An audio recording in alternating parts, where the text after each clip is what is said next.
말씀 찾도록 하겠습니다. 말씀은 요한계시록 1장 9절에서 16절까지입니다.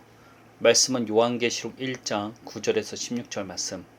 다 찾으셨으면 제가 낭독하겠습니다. 나 요한은 너희 형제요 예수의 환난과 나라와 참음에 동참하는 자라.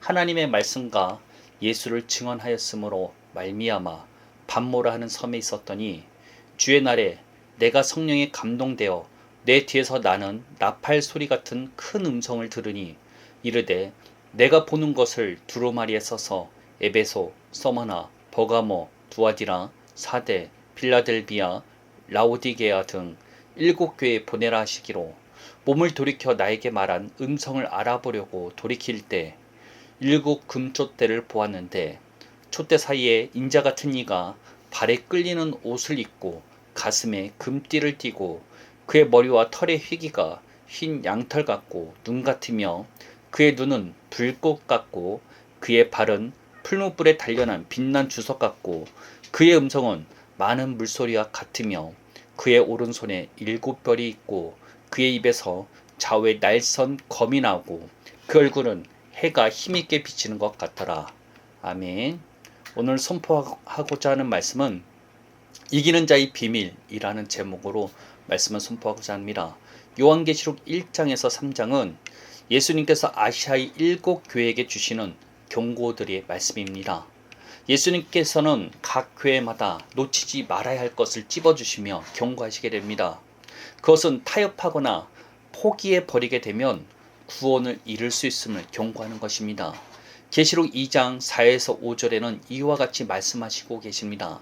그러나 너를 책망할 것이 있나니 너희 처음 사랑을 버렸느니라. 그러므로 어디서 떨어졌는지를 생각하고 회개하여 처음 행위를 가지라.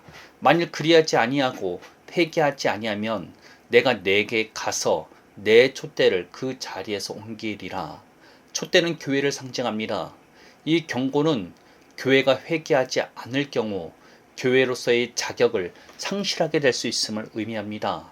교회는 분명 모이는 공동체 자체를 부르는 명칭이기도 하지만 개개인을 교회라 부르기도 합니다. 특히 방금 읽은 책망 안에서 예수님께서는 교회 공동체 전체를 향해 말씀하시면서 마치 한 사람에게 말하듯 단수형 너를 사용하십니다.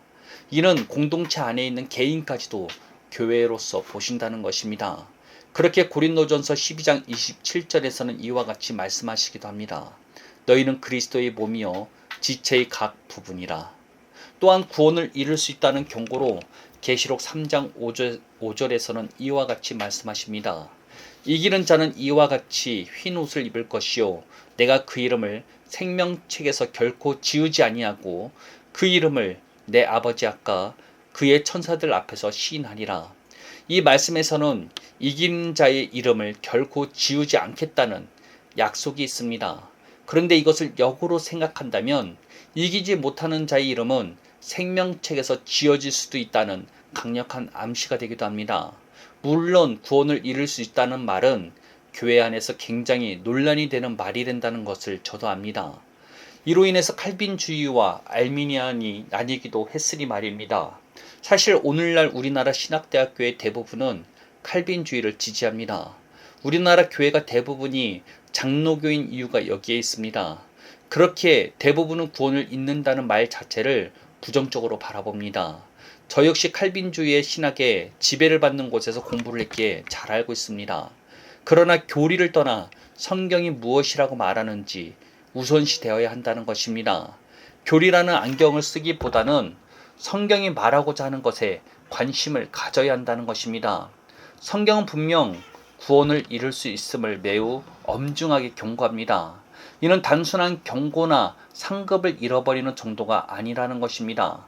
성경이 말하고자 하는 것을 있는 그대로 받아들여야 하는 것입니다. 저는 분명 믿음으로 구원받게 된다는 진리를 믿습니다. 그러나 동시에 믿는다면 행함이 따라 나와야 한다는 것도 믿고 있습니다. 이는 내 행위로 구원을 받아야 한다는 의미를 말하는 것이 아닙니다. 정말 믿게 되면 행함은 따라오게 되어 있다는 것입니다. 왜냐하면 복음은 능력이기 때문입니다.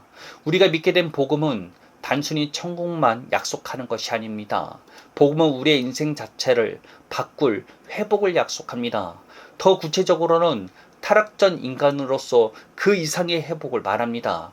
그렇기에 새 언약이 어떠한지를 예언했던 에스겔 선지자는 이러한 말씀을 했습니다. 에스겔서 36장 26에서 27절 말씀 읽겠습니다. 또 새 영을 너희 속에 두고 새 마음을 너희에게 주되 너희 육신에서 굳은 마음을 제거하고 부드러운 마음을 줄 것이며 또 내 영을 너희 속에 두어 너희로 내 율례를 행하게 하리니 너희가 내 규례를 지켜 행할지라. 이는 돌처럼 굳어 하나님의 말씀을 따를 수 없었던 마음을 부드러워 순종할 수 있는 마음으로 바꾸시겠다는 것입니다. 우리가 믿는 복음에 이와 같은 초자연적인 능력이 내포되어 있다는 것입니다. 그런데 이러한 초자연적인 능력을 가지고 있는 복음을 누리려면 성경이 요구하는 믿음을 소유해야 한다는 것입니다. 그런데 성경이 요구하는 믿음은 예수님을 인정하고 받아들이는 수준이 아닙니다. 하나님의 말씀대로 생각하고 행동하는 데까지 이르러야 한다는 것입니다. 그렇게 로마서 12장 2절에서는 이와 같이 말씀하십니다. 너희는 이 세대를 본받지 말고 오직 마음을 새롭게 함으로 변화를 받아 하나님의 선하시고 기뻐하시고 온전하신 뜻이 무엇인지를 분별하도록 하라. 하나님의 말씀으로 마음을 새롭게 하는 데까지 이르는 믿음을 소유해야 한다는 것입니다. 더 나아가 고린도 후서 10장 5절에서는 이와 같이 말씀하십니다. 하나님 아는 것을 대적하여 높아진 것을 다 무너뜨리고 모든 생각을 사로잡아 그리스도에게 복종하게 하니 복음이 마음을 지배할 수 있게 해야 합니다. 이는 내 생각 판단이 어떠할지라도 하나님의 약속대로 생각하는 데까지 이르는 것입니다. 말씀대로 생각하고 세상을 바라보기에 하나님을 자연스럽게 나타내는 것이 가능한 것입니다. 그런 자들에게는 복음의 능력으로 영향을 미치고 있기 때문입니다. 그렇게 예수님께서는 진짜 믿는 자들에게 열매를 찾으시는 것입니다. 복음은 능력을 가지고 있고 말씀대로 믿으면 변화되는 것이 당연하기 때문입니다. 요한복음 15장 2절 말씀을 읽어드리겠습니다. 물은 내게 붙어있어 열매를 맺지 아니하는 가지는 아버지께서 그것을 제거해 버리시고 무릇 열매를 맺는 가지는 더 열매를 맺게 하려 하여 그것을 깨끗하게 하시느니라. 과실나무를 키우는 사람이 열매 맺는 것을 바라는 것은 당연한 것입니다. 예수님께서는 우리에게 반드시 열매 맺을 수 있도록 모든 것을 허락하셨기 때문에 더더욱 그렇습니다. 우리가 정말 복음을 통해 우리의 생각과 사고관까지 바꿔버리는 믿음만 소유할 수 있다면 열매 맺는 것은 당연한 수순이라는 것입니다. 이와 같이 복음을 믿음으로 정말 받아들였다면 삶의 변화가 찾아오는 것이 당연합니다. 예수님께서는 당연한 것을 요구하셨을 뿐이라는 것입니다. 그러나 이 당연한 게 맺히지 못하니 문제가 생기는 것입니다. 복음은 능력입니다. 우리를 바꿀 충분한 능력을 가지고 있습니다. 그렇게 우리에게 믿음을 요구하고 있습니다. 믿기만 한다면 정말 복음이 약속한 대로 우리의 사고관까지 바꿔버릴 믿음만 소유할 수 있다면 복음은 능력으로 작동되게 되어 있다는 것입니다. 이는 믿으면 구원받는다는 진리와 믿으면 행함이 따라와야 한다는 것을 동시에 충족시킬 수 있는 유일한 키입니다. 복음의 능력이 있다는 개념은 이와 같이 매우 중요한 것입니다.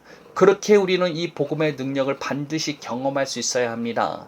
열매와 관련된 말씀을 더 찾아보도록 하겠습니다. 마태복음 12장 33절에서 37절 말씀 읽어드리겠습니다. 나무도 좋고 열매도 좋다 하든지 나무도 좋지 않고 열매도 좋지 않다 하든지 하라.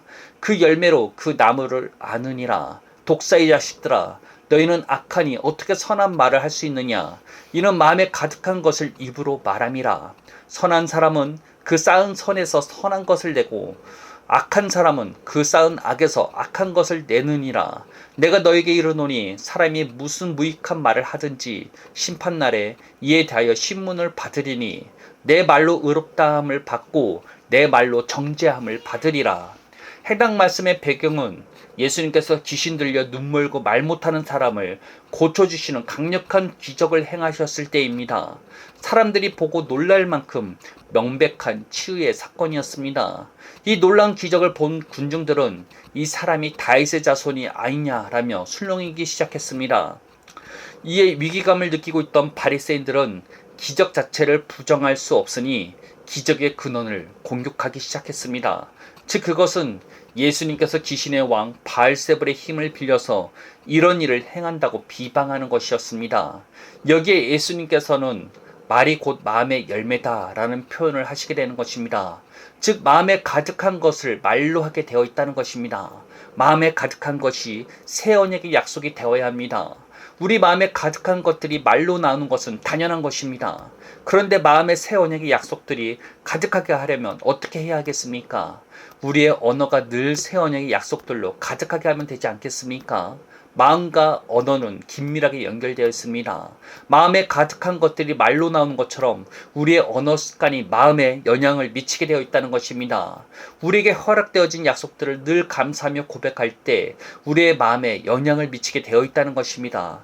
또한 그것이 우리 안에 내주하시는 성령 하나님과 협력하는 길입니다. 왜냐하면 성령께서는 우리의 믿음에 반응하시기 때문입니다. 하나님께서는 강제적으로 우리를 다스리지 못하십니다. 왜냐하면 우리에게 자유의지를 허락하셨기 때문입니다. 우리가 우리의 의지로 하나님을 따라야 합니다. 그리고 그 하나님께 협력하는 것이 하나님의 말씀대로 말하는 것으로 시작할 수 있습니다. 성경은 우리가 하나님의 형상으로 지어졌다고 말씀합니다. 전 이것이 단순하게 하나님과 닮았다고 생각하고 있었습니다. 그런데 하나님의 형상은 단순히 닮은 것을 말하는 것이 아니라는 것입니다. 하나님을 나타내는 자라는 것입니다. 하나님께서는 영이시니 눈으로 볼 수도 만질 수도 없습니다. 그러나 육신을 가지고 있던 인간은 볼 수도 있고 만질 수도 있습니다. 인간은 영이신 하나님을 나타내는 그 형상 자체로 지어졌다는 것입니다. 어떻게 인간이 하나님의 형상으로 살 수 있었을까요? 하나님의 말씀대로 순종했기 때문입니다. 더 구체적으로는 하나님께서 하신 말씀대로 생각하고 행동하는 데까지 이르렀다는 것입니다. 새 언약은 타락전 인간의 회복을 뜻합니다. 그게 진짜 구원의 목적이자 이유입니다. 이는 우리가 타락전 인간과 같이 하나님의 형상으로서 살아야 한다는 것입니다. 하나님의 말씀대로 생각하고 행동하는 데까지 이르러야 한다는 것입니다. 그런데 예수님을 믿는다고 하나님의 음성이 귀에 바로 꽂히는 경우들이 흔한 일입니까? 정말 그런 경우는 극소수 중에 극소수라는 것입니다. 그러나 모든 믿는 이가 하나님의 말씀을 들을 수 있습니다. 그것은 우리에게 주어진 성경에 있다는 것입니다. 우리는 이 성경을 통해서 새 언약의 백성으로서 받게 되는 것들을 말하면 되는 것입니다. 그것이 하나님의 형상으로서의 회복으로 발전되어 나갈 수 있게 되는 것입니다. 우리 안에 계신 성령 하나님과 협력하는 길이 되기도 합니다. 이기는 자로서 끝까지 남아있으시기를 바랍니다. 하나님과 연합하는 방법을 깨달으셔야 합니다. 우리가 하나님의 형상으로 지어진 존재라는 것을 깨달으셔야 합니다. 우리가 곧 하나님을 나타내는 자들입니다. 말씀대로 생각하고 행동하는 데까지 이르러야 합니다. 우리의 마음에 새 언약의 약속들이 가득하도록 말하시길 바랍니다. 복음의 능력을 반드시 경험하게 될 것입니다. 우리 안에 내주하신 성령 하나님께서 일하시게 될 것입니다. 이기는 자로서 하나님께서 허락하신 모든 유업을 누리시기를 축복하겠습니다. 기도하겠습니다. 하나님 감사합니다. 우리에게 새 언약의 약속이 허락되어졌습니다. 말씀대로 말하고 말씀대로 생각하고 행동함으로써 하나님의 형상으로 살겠습니다. 하나님, 우리는 하나님의 뜻을 나타내는 자로서 부르심을 받았습니다. 우리가 말씀대로 믿을 때 복음이 능력되어 우리의 삶을 바꿀 것이라 믿습니다. 우리가 열매 맺는 삶이 가능하게 될 것이라 믿습니다. 우리를 이끌어가 주옵소서. 지혜를 허락하여 주옵소서. 계시하여 주옵소서. 우리가 허락되어진 이 유업이 얼마나 크고 놀라운지를, 이 깊이가 얼마나 깊고 높은지를 알아서 우리가 하나님의 뜻 가운데 살 수 있는 자들이 되기 원합니다. 복음의 능력을 경험하길 원하오니 우리에게 계시하여 주옵소서. 예수님의 이름으로 기도합니다. 아멘.